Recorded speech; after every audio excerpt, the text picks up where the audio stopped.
Good morning, Coach. Good morning, Coach Helen. How did I get myself into this great attitude? Is maybe because my mom is a happy person. Maybe she passed some of my genes to me. Yeah, it can be genetic. Absolutely. I wasn't as this happy now. No, before I was really angry, but I hide it well. But in me, I have a happy gene. And secondly, what got me in a better attitude now is because I started taking personal development courses, realizing a lot about myself, being able to take more ownership of my own actions.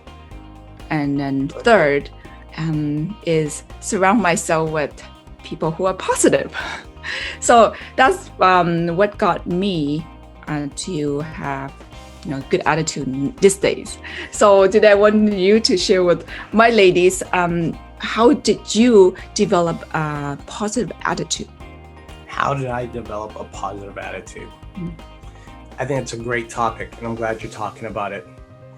When it comes to a positive attitude, I want to be able to use that term and add a couple of other additional terms. They mean the same thing, but sometimes people connect with that idea of positive attitude, and sometimes people don't. So I want to make sure I hit all of them. A positive attitude could also be called getting results. It could also be called achieving your goals. It could also be called taking your dreams and making them into a reality. It could also be called getting out of your negative funk. It could also be called no longer feeling like crap. All of them apply it the same way. One of the major ways that I found, two really, they come from, they're not my ideas. I learned these when I was 25 years old, 24. And I was at that stage where life was literally hell for me. Everything was falling apart, including me. And it was hard for me to live during that time. It was just a horrible time in my life. And then I met Tony Robbins through his trainings. Didn't meet him in person, so I'm not going to make that claim. But I did on a late night evening at 2 a.m. buy his, when we used to watch TV, his Personal Power 2 training program. And I let it sit in the shelf for 2 years, until my life fell apart. And then I pulled it out and said, okay, I got to make some changes here. But I knew that this had to change. Right. The major thing that I got from him, that folks, for any of you watching this video, you can learn a lot from that guy. It's really worth taking the time to study his stuff. One of the major things he had noticed is that people make change when they feel the most pain. People decide to become the most positive, not always, but in many cases, when their current situation hurts so much that they can't live that way anymore. And what he said is that some people will wait until life pushes them so far down the deep road of darkness, of pain, of hurt, while some others won't wait. Instead, they'll create the image in their mind or the feeling of what would it be like to be that low in my life? Whether we're talking about fitness or we're talking about anything else, health, anything. And they try to get that experience in advance. And those people who get that experience in advance can a lot of times self-motivate themselves to go after their goal, because they know if they don't go after this, that road is the only other alternative. Right? The people who usually end up having pain, like if we're talking contrast, are a lot of times people that are like, oh, I want that goal, but their actions don't reflect their goal. I want this huge goal, but their actions are really small, right? Like I want to drop 50, 60, 70 pounds, but they're working out to drop maybe 5 pounds a month, right? Which respectfully is fine. It's that person's decision. I'm not here to judge. My goal in this video is just to ask, when it comes to our goals, are we being positive enough to keep that energy high, like what you're talking about, Helen? Because that's a major factor to going after goals. You got to feel good about it, right? No one's going to go after a goal long term if they're sluggishly like, oh, I got to get up and do this crap again. I mean, like, I don't know anyone who hits high level goals and wakes up like that. I gotta go work out. I gotta get my 6-pack abs again. I gotta drop down and get, lean body fat percentage again. Oh, this is so horrible. Look at my nice toned arms. Oh, this is such hard work to do. Nobody gets that.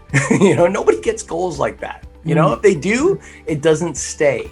And your body, in contrast to what the body you had before in 2018, is massively different.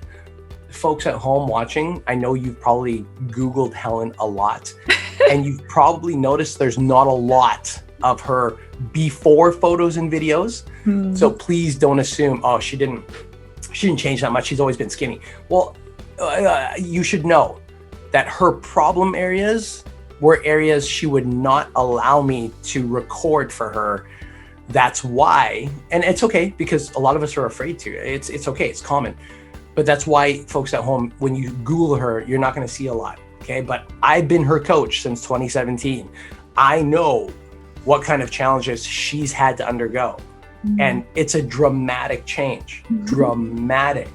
But the only reason why she changed that much, of all the things that she did, is number one, she made a decision in her head that she's gonna go for it. Not dabble, not kind of, but she's going for it. End of story, right?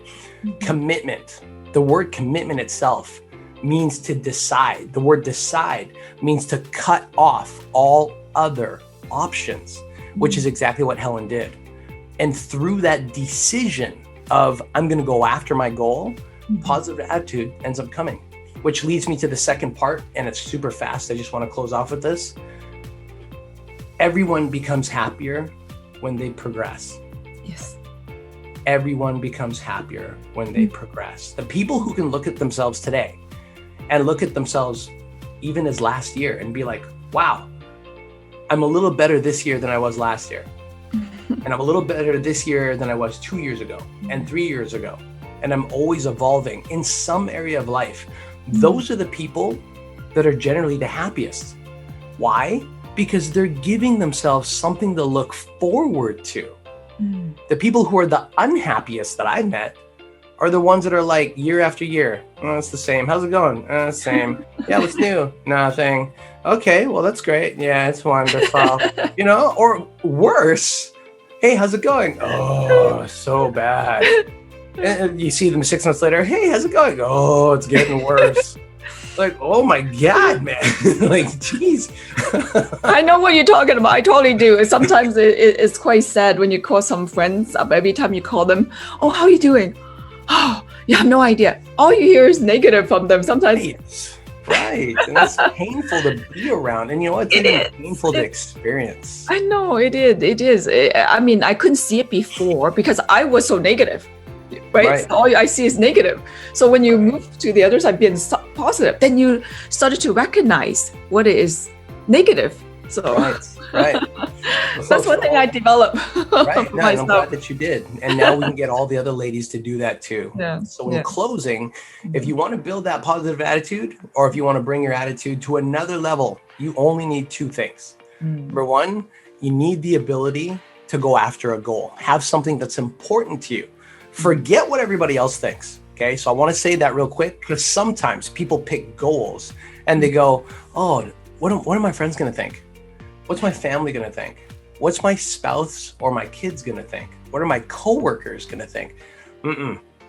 Sometimes it's important to be selfish. Selfish is positive if the intent is to fill you up so much that there's more of you to give to other people. You can't give to others when you're on empty. You'll only give so much. So in that moment, be selfish, because it is about you. It's your goal, right? Number one, pick the goal that's important to you. Number two, take the baby steps of looking for things, possibilities, ideas, and people that can help you progress to that goal. You do those two things, I promise you, it's very difficult to feel negative in life, because I don't know anyone that can look forward to something with a bad attitude about it. Unless they're picking something to look forward to, that's crappy. I'm gonna lose my job tomorrow. Yay! Like no. We don't want that. We don't want that, right? Yeah. Have something that's gonna make your life better. Go after that. Yes, and that's all the steps you mentioned are very important. I just want to add one more. Just surround ourselves with happy people are so important. Like you need that energy. Imagine you go into a room with full of people who are not smiling. It's hard, but when you go into a room when everybody's having fun, smile, you just blend in. I agree. Right. I'm sure everybody's heard this, but I want to say it real quick. It's that old saying that goes, you are the average of the 5 people that you spend most of your time with.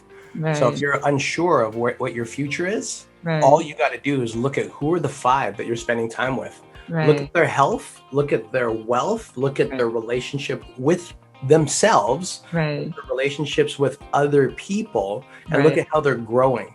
You take those 5 and then you take the average of the 5 people, you already know your destiny. Yes, just to add that part, when we want people, happy people in our immediate circle, sometimes we don't get them. So what I'm trying to say is, if you don't get them from your immediate circle, you can always move out to hang around with people who are happier, who are positive, right? But most of the people who are stuck when they don't find people within their immediate circle, but there's always other people they can reach out to and perhaps forgive the people who are close to you. Maybe they are not there yet, right? So that's my recommendation is go outside your immediate circle and find other people.